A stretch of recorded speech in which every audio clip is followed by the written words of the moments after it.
Yeah, just I've not really got a lot to say about it. Really, just thought that drama might be up your street. Well, I've got two. go ahead.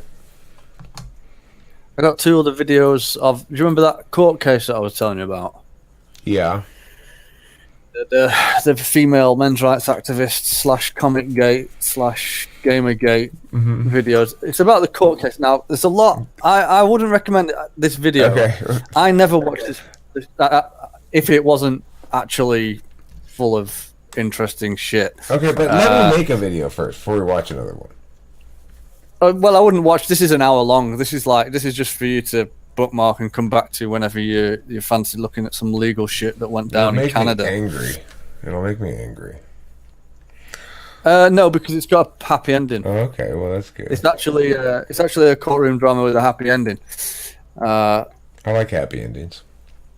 Yeah, well, it looks that way because what happened was one of the things that happened was that the defense they recused their representation in the end because it was so bad. The situation was so dire. They thought, well, we're just going to hemorrhage money with paying legal representation. We might as well just take whatever comes. And then, like one of the defendants legged it, and another of the defendants had to stay there representing himself. That's good. And the plaintiff's legal assistance was a disbarred lawyer, human rights lawyer. But he was disbarred for a stupid reason. So, semi-famous apparently.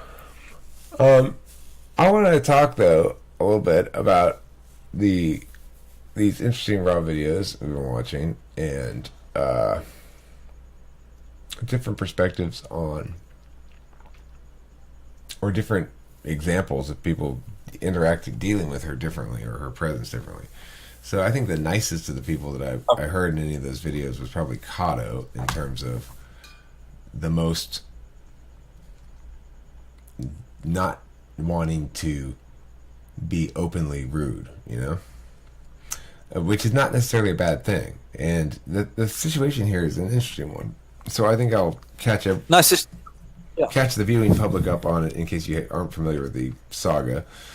The song Florence Keeps the Pace is about this story, in part of it anyway, and so you could, if you want to listen to that, and you can hear the story in more detail there, or in some detail there. Anyway, basically, Brittany was around here for quite some while, and she's a person who's an ESFP, a former registered nurse, and, a little bit, well,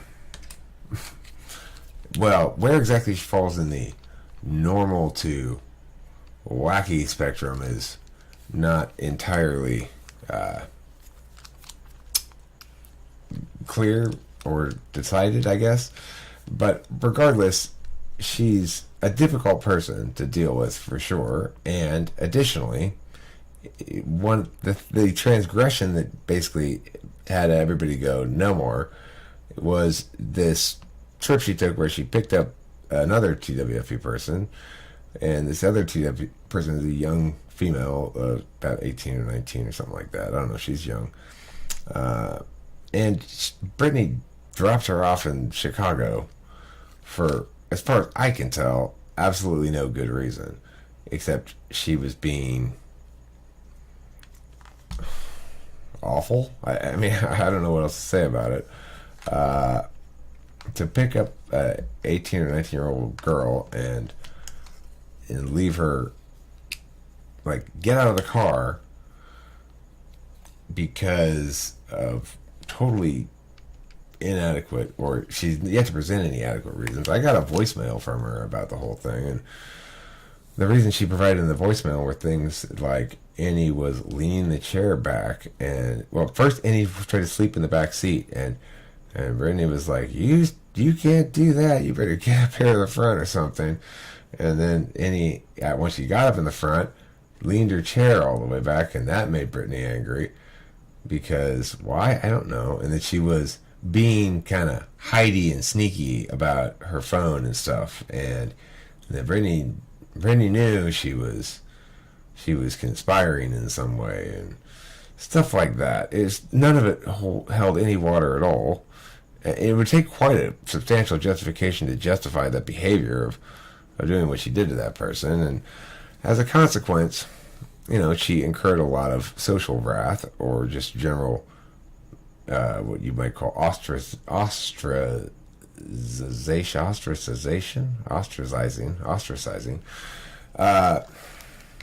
And then recently she came in. Kato was kind of like tiptoeing a bit. Sauce wasn't having it. Kestrel wasn't having it. Jane wasn't having it. Jane fucking tore her a new one. Kestrel tore her a new one. And, she sort of... And the bottom line is, of course, there's a twofold problem. On the one hand, the actual wrongdoing, which is beyond just some sort of irritant or annoyance. It's an actual concerning behavior. Like, you can't be trusted around people I care about, right? So there's that, and then there's the abject failure to take any accountability for it or provide any good reason.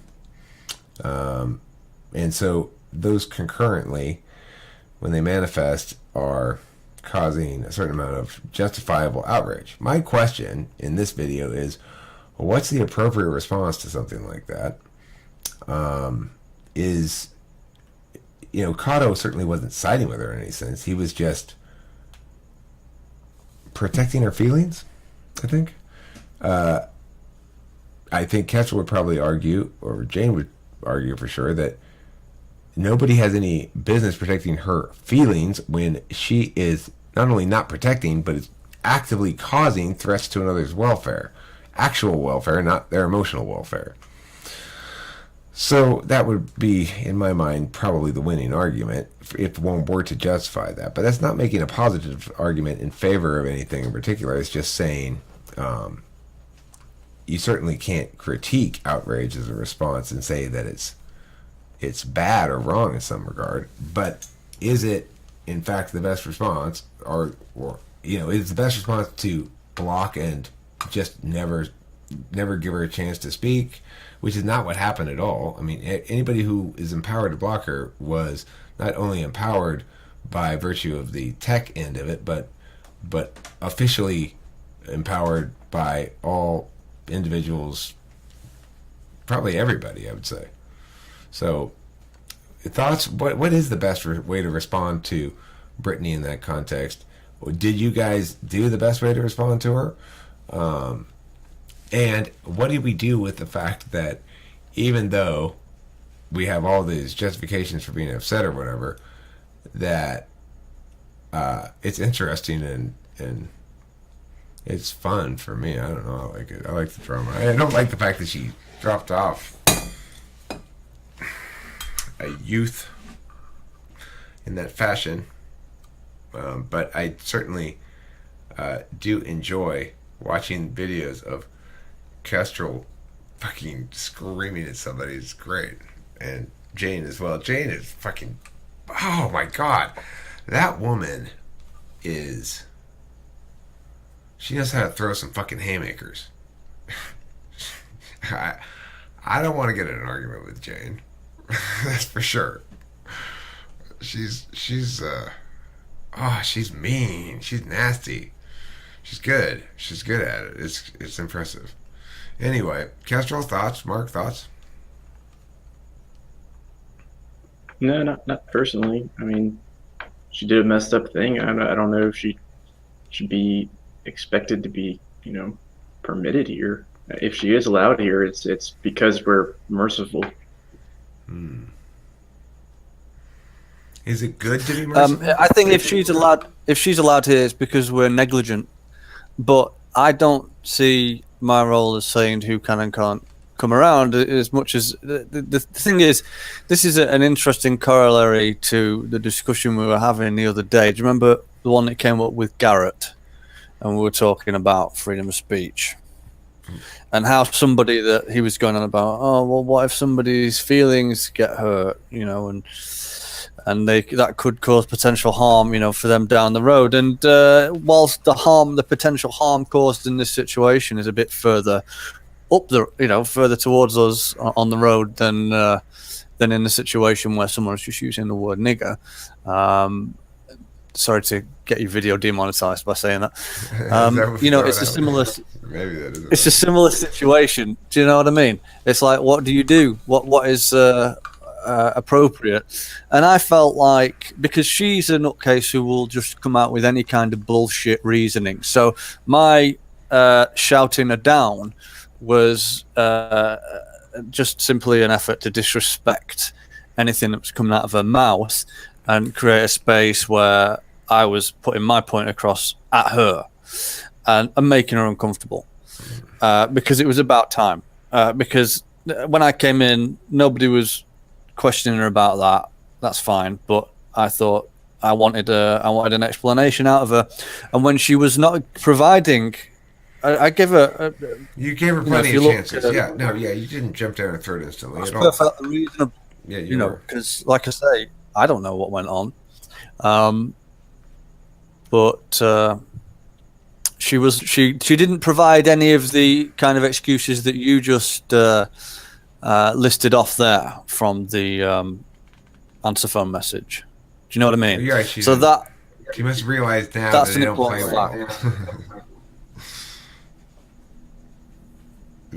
I got a 4-minute long voicemail from her, and the reason it was 4 minutes exactly is because that's how long my voicemail gives you until it cuts you off.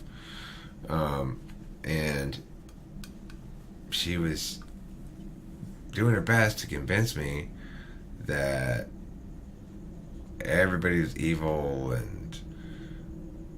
and she was justified. Of course she was justified, for sure.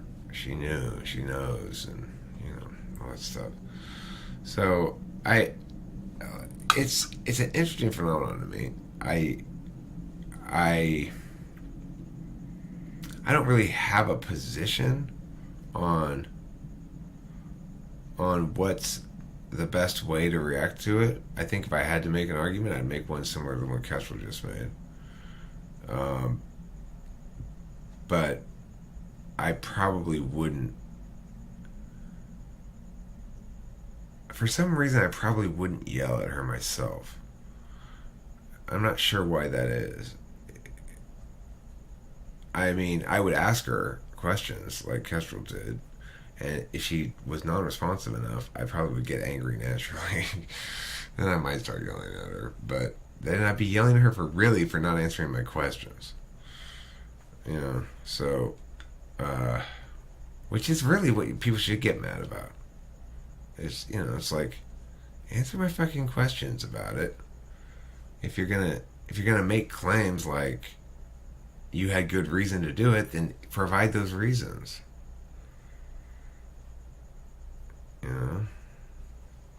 So I don't know. I feel a little amoral sometimes in my glee for drama. But it makes me laugh when I see shit like that. It's just fantastic. It's like, oh, that's great. That's life right there. That's real life. Watching Kestrel scream profanities at Brittany that's the meat of life right there. Any other comments about this, you guys? Well, I mean, I think that if Brittany was a guy, again, this has come up a few times, that we'd be having a different conversation, and a harsher and more serious tone, and a more consistent You're right. ostracization from people across the board would be taking place. You're right. I just actually thought about that. I was like, well, let me imagine if she were a dude and then picked up that girl and dropped her off in Chicago. I would be condemning that person at least 5 times as much as I am Brittany.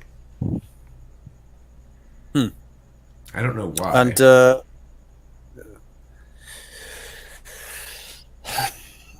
I don't say that to criticize anyone like Cotto who wants to, because my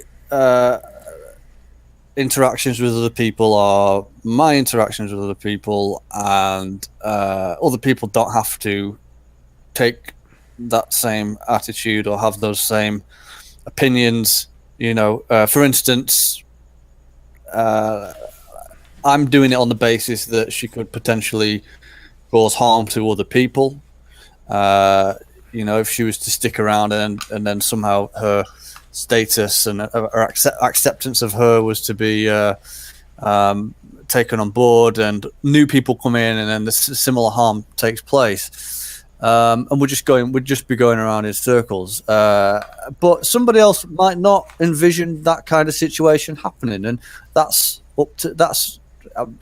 their idea, that's their mind, and there's just as much to say that it wouldn't happen again as my imagining these negative outcomes. So I just want to say that I don't criticize anyone for not taking my approach with it, but I do. Well, we'll say my piece, and we'll suggest that people like Cotto aren't thinking about it in serious enough terms, due to a biologically ingrained gender bias that we all have as human beings. It's just that at this moment in time, it's an appropriate time in human history to assess those approaches we have and try to be a bit more equanimous.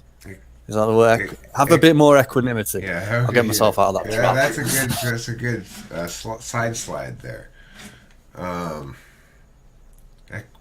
I have to know how to say it. It's not equanimous, is it? No. How do you say that word? Equanimous? Equine. Equestrian events. It's the equestrian events again. That always throws me when you ask me Olympics questions. Okay. It's weird that tripped me out when I thought about, I'd think totally differently if it was a dude. Or I'd take it more seriously. Or I'd be like, fuck that dude, he's not welcome around here at all. That guy's a fucking scumbag. That would just be bottom line. Kick on sight, no exceptions. I would be that way if it were a dude, for sure. That's strange. I consider myself very egalitarian. Because there's a sexual component to it if it's a dude that it's somehow, even if it is there, if it's a chick, it's not nearly as bad or something. I don't know. I don't know what it is. That's so strange. And I think another corollary is, I don't know if Mark wants to talk about it, but there's a similar. Somebody's done a transgression, as you say. I don't know what it was in the case of what's his name, Jules' ex-boyfriend, Nick. Yeah, that's it. I don't know what went on in that situation. Do you know what I mean? But so therefore, when I came back into the rooms and people are kicking out Nick, and don't want to talk to Nick, and so my relationship with Nick hasn't changed. Do you know what I mean? During that period, and I've got no reason to change my attitude towards him. So, in that scenario, I might be seen like the one who is excusing whatever he did. Do you know what I mean? Nick's not banned. Well, he is when I'm in the room. I mean, I wouldn't blame you for kicking him. I wouldn't be like, hey, Mark, don't do that. Does anyone want to tell me what happened? I mean, a lot of different things happened. There's stuff that I know happened that I don't really feel comfortable talking about that made me be like, sort of fuck that guy, but not entirely. He's not. But what I mean is there anything that happened to you directly, or to you directly, Mark, that was could have been a transgression? Yeah. What happened to you, Mark? I mean, a few different things. I don't know if I want to say it on video right now, but okay, it was pretty bad. But yeah, he never successfully transgressed against me. I think I can say successfully because he's got a certain quality of trying to maneuver people, uh, and whether or not he'll end up maneuvering those people past their own moral boundaries is an open question. I think he never maneuvered me thusly, and although he thought he was at occasions, because it's like if he has this thing where it's like he tries to walk people towards things by getting them to go along with things that are part way there. But if the things that he's trying to get me to go along with are not in and of themselves bad, then that's fine. I'll do that thing. And he thinks I'm walking along a path with him, but then I'm just going Right. there's Yeah. a clear bright line as far as I'm concerned, and it doesn't work. And if he's too explicit in trying to lead me there, then he's gonna get his ass busted by me for being evil. So, he's walking a very thin line with me.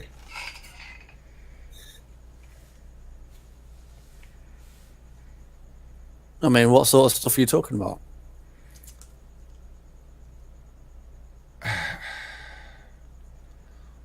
Well,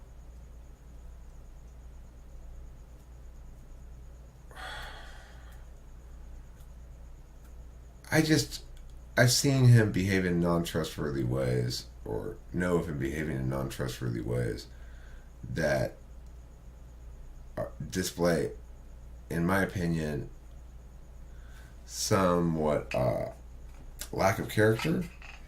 But the thing is, the purpose of this video is not to condemn Nick at all, although I do agree it's topically relevant and it's naturally occurring. Um, The other issue that I would say that this reminds me of is the Chloe issue, where it would be a matter that we can't actually technologically ban someone. So if that person wants to persist in coming back into the room, that is something that they can do, unless certain measures are taken, like lock the room, which is something that would partially and sporadically come up. But do you see what I mean? The actual banning of someone isn't really a thing.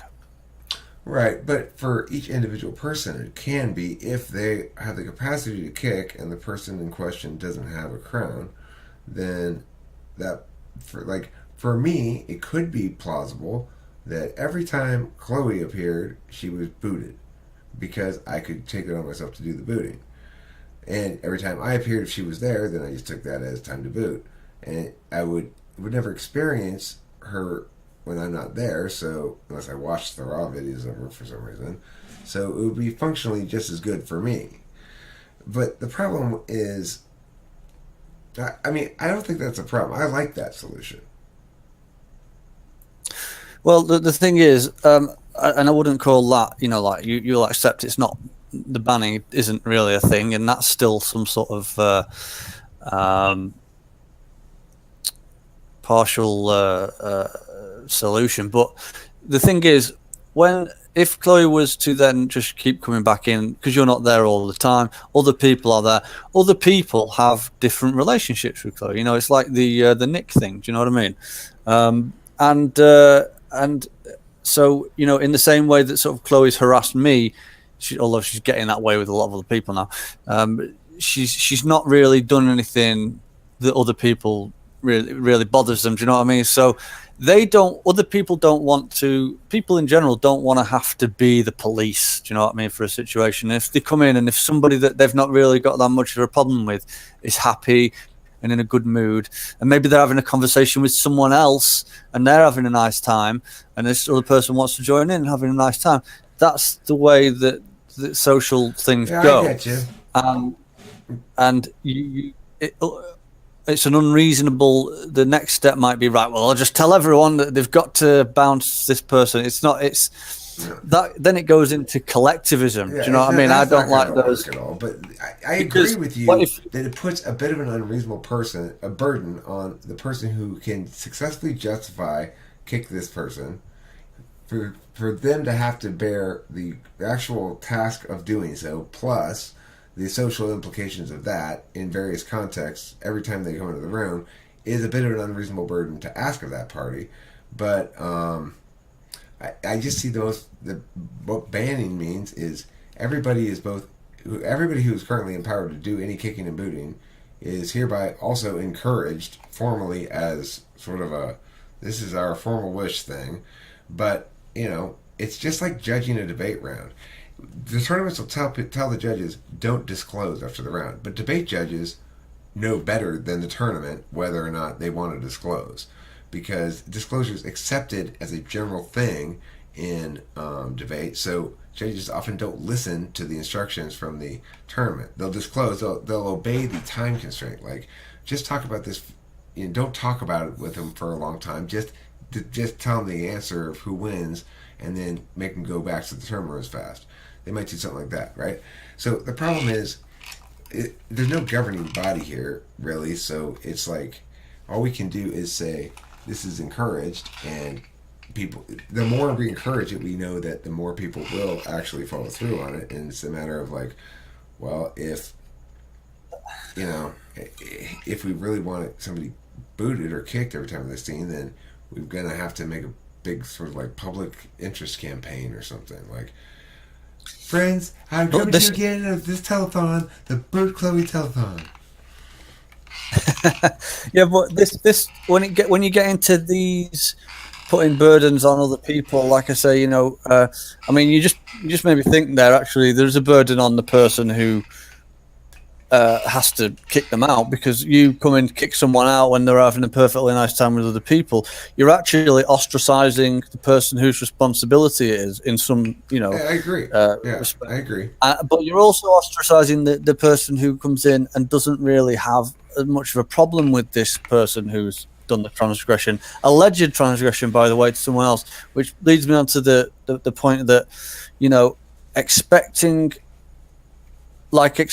me to bounce Nick because of something he did to Mark that I don't know about. Do you know what I mean? I'm not saying it's unjustified or anything like that. I'm just saying that as it is, I have no such expectations. It creates it, and we don't. When you, first of all, using the example of the debating scenario, and it's very much more structured, isn't it, than anything like you've got here, where on the one hand you're encouraging a no obligation, come and go as you please, social free situation, and then imposing some kind of weak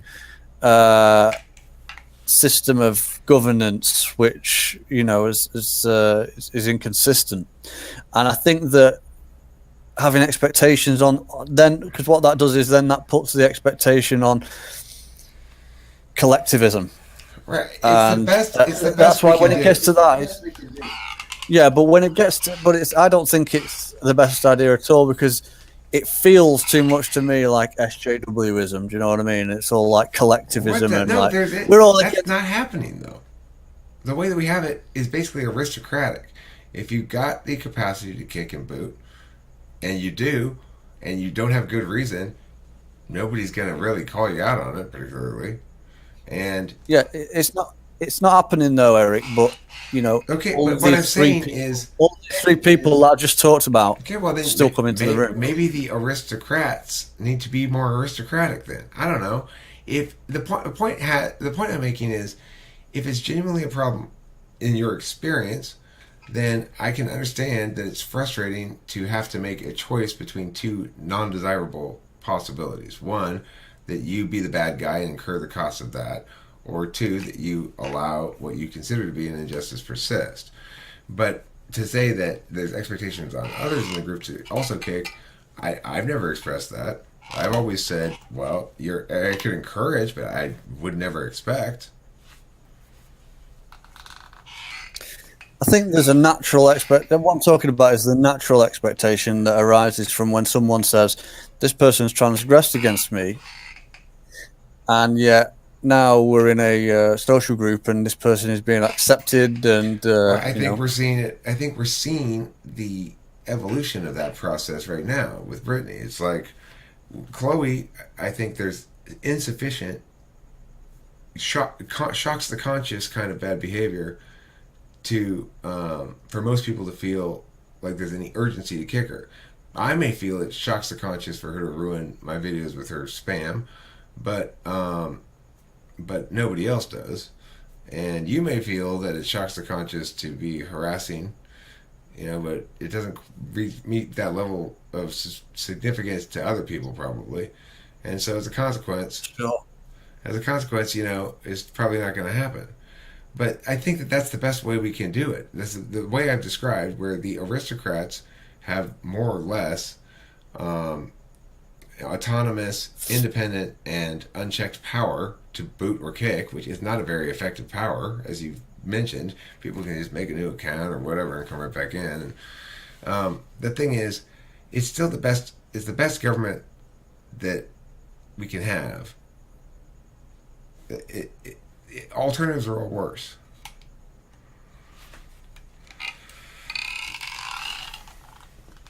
And overall, the community is still a pretty fucking great place. I mean, here we are having this conversation.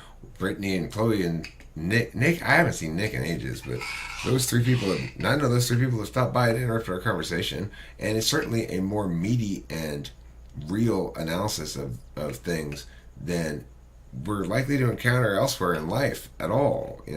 It's nice to be able to have things of significance to talk about that are concrete examples that link back to ideas in lots of different ways and stuff like that. Oh, there goes Mark. Good night, Mark. Don't forget to eat plenty of cheese while you're sleeping. So, I'm very interested in comments on this video when I go up there. If anybody had any thoughts on these matters, how they ought to be dealt with, the extent to which our community, as we've described it here,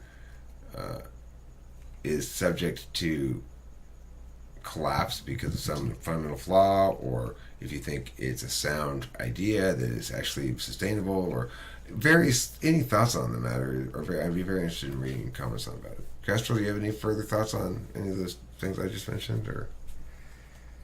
No, I don't think that it's going to collapse or anything like that. I just, and this is what sort of more of what I would lean towards is that just as I brought up the issue with Brittany, it's up to individuals to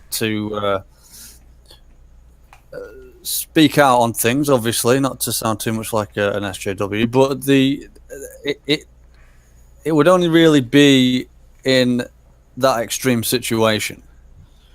We're gonna speak out, and take back the night. Okay, you guys, no raping this time. Yeah, and that's why it's extremely ineffective. Right. Well, that is a firm rule around here. Okay, no raping. No effect. I guess I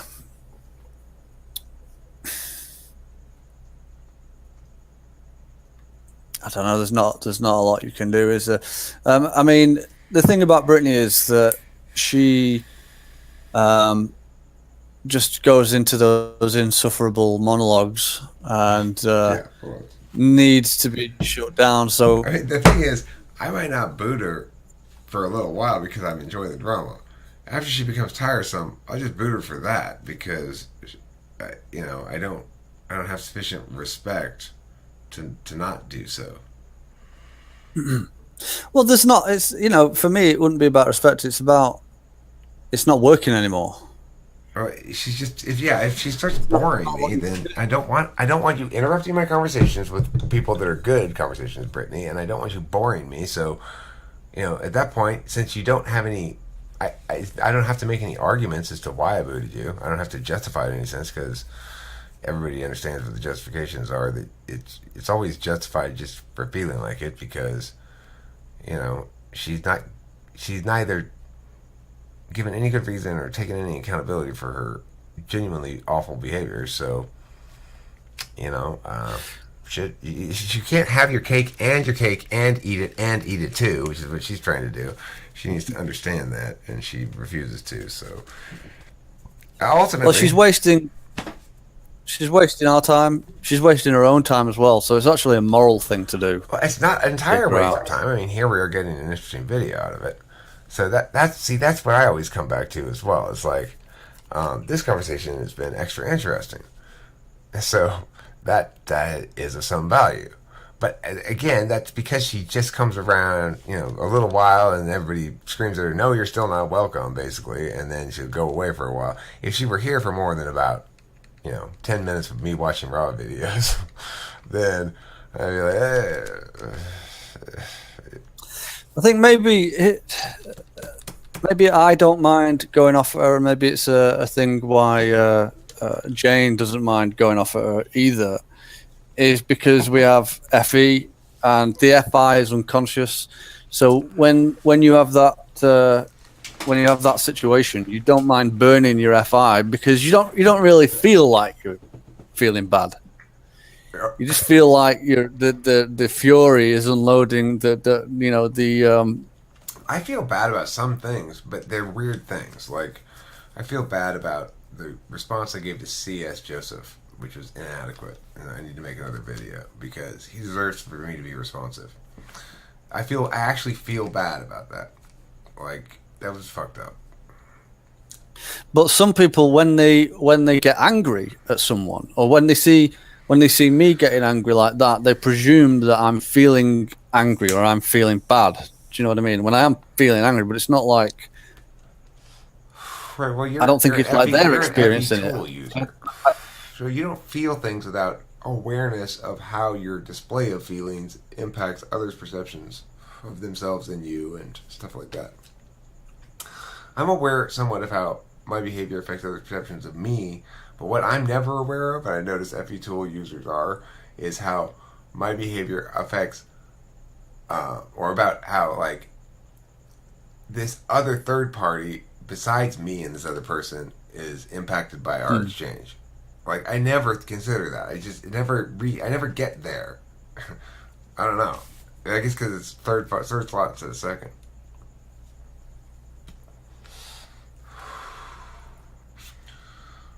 Interesting, because Kim will note things like that. She'll be like, well, what I was thinking about was how Judy was reacting to how Bob was reacting to you and Steve's fight.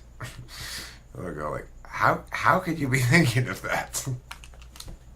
It seems so like it's way too far down the FE chain. Well, you could see it in her face.